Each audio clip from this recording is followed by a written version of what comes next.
Every type of manipulation tactic explained. Charm. The most dangerous people won't seem dangerous. They'll seem warm, likable, and genuine. That is the first move. Charm is the use of friendliness and compliments to lower your guard. It works because it feels real. Your brain cannot tell the difference between genuine warmth and a performance designed to look like it. A strategic charmer mirrors your energy and makes you feel like the most interesting person in the room. By the time it works, you're not just comfortable, you're loyal, defending them to people who can already see what you can't. Charm doesn't ask for your trust. It makes you give it freely. Flattery feels good. That is exactly why it works. Unlike genuine compliments, flattery is excessive, timed, and always wants something in return. It targets your ego, the part of you that needs to feel valued, capable, and seen. And when that part gets fed, your defenses quietly come down. A skilled flatterer doesn't just compliment you, they compliment the specific thing you are most insecure about. You suddenly feel understood in a way that makes you want to return the favor, often without realizing a favor was ever asked. The praise feels real. The decision feels like yours. Neither is entirely true. Guilt tripping. Guilt tripping doesn't ask for compliance. It makes you feel like refusing would make you a bad person. It works by making you responsible for someone else's emotions. Their disappointment, their pain, their struggle, suddenly placed at your feet. And because you care, you respond. You apologize. You give in. You do the thing you didn't want to do. The target is never your actions. It's your conscience. A person who feels guilty enough will override their own needs every time to relieve that feeling. The obligation was never real. The guilt was designed. Gaslighting. Gaslighting doesn't break you all at once. It works slowly, quietly, until you can no longer trust your own mind. It starts with small denials. That never happened. You're remembering it wrong. You're too sensitive. Each one plants a seed of doubt. Over time, those seeds grow into a belief that your perception is the problem, not their behavior. The most dangerous part is that it feels like self-awareness. You think you are correcting yourself. You are actually being corrected by someone who needs you confused. A person who doubts themselves is far easier to control. Love bombing. Love bombing feels like finally being chosen. That is what makes it so effective. It is overwhelming affection, attention, and adoration delivered all at once, before you have done anything to earn it. Constant messages, grand gestures, being told you are different, special, unlike anyone they have ever met. Your brain interprets this as deep connection. It is actually the creation of emotional debt.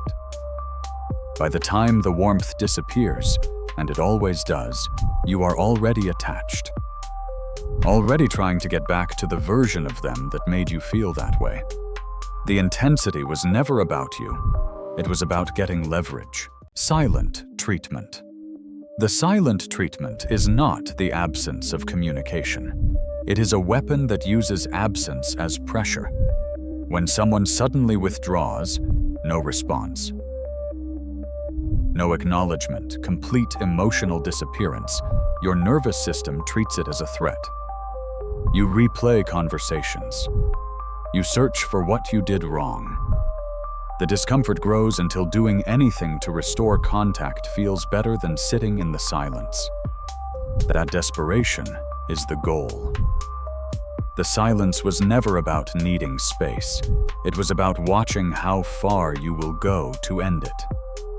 Whoever breaks first loses. They always knew that. Playing the victim. Playing the victim is one of the most effective deflection tactics because it is almost impossible to challenge without looking cruel. The moment accountability arrives, the story shifts. Suddenly, they are the one who is hurt, misunderstood, and wronged. Your valid concern becomes an attack.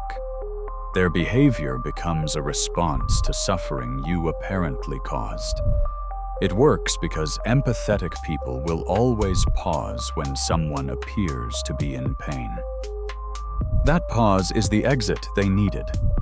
The difference between genuine pain and performed pain is simple. One seeks resolution. The other only appears when responsibility does. Intimidation. Intimidation does not always raise its voice. Sometimes it is a look, a pause, a calmly delivered sentence that everyone in the room understands perfectly. The goal is to make resistance feel dangerous, not necessarily physically, socially, professionally, emotionally. The threat can be implied rather than stated and still produce the same result. Compliance through fear rather than agreement. What makes subtle intimidation particularly effective is that it leaves no evidence. The target knows what happened. The manipulator can deny it completely. Fear is a faster path to control than persuasion ever will be. Triangulation. Triangulation introduces a third person into a dynamic for one reason: to make you feel unstable. It can be a mention of someone who appreciates them more, a comparison that makes you feel replaceable, creating competition where none needed to exist. The goal is to shift your focus from the relationship itself to the threat of losing it.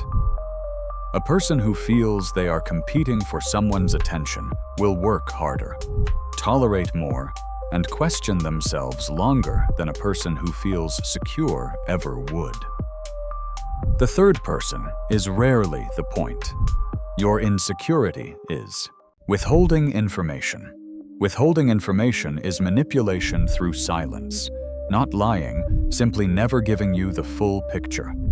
When key details are kept hidden, your decisions are built on incomplete foundations. You agree to things you wouldn't have agreed to. You trust situations you would have questioned. You walk into rooms without knowing who is already in them. The person controlling the information controls the outcome, while appearing to have done nothing at all. No lie was told. No force was used. Knowledge is power. Keeping you without it is a choice, not an oversight. Projection. Projection is when someone hands you the blame for the exact thing they are doing. The person who is lying accuses you of dishonesty. The one pulling away claims you are distant. The manipulator tells you that you are the one trying to control everything. It works because the accusation is delivered with such conviction that you stop examining their behavior and start defending your own. The spotlight moves. The accountability disappears. By the time you have proven you are not the problem, they have already redirected the entire conversation away from themselves. Foot in the door works because of one simple truth.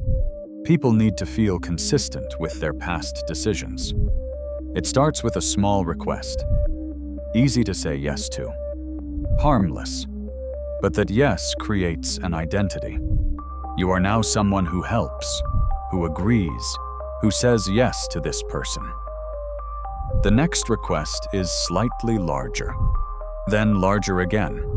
Each time, saying no feels like a contradiction of who you have already shown yourself to be.